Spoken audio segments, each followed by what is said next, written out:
You ask Tiger to solve. This deals with linear equations with one unknown. The final result is x equals 8/3. Let's solve it step by step. Group all constants on the right side of the equation.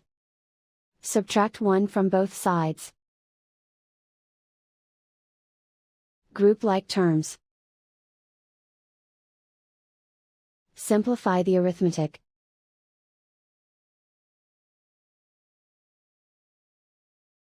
Isolate the x.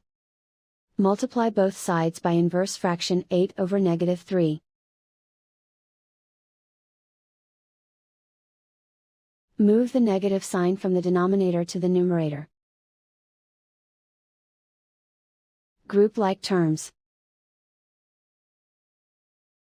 Multiply the coefficients. Simplify the arithmetic.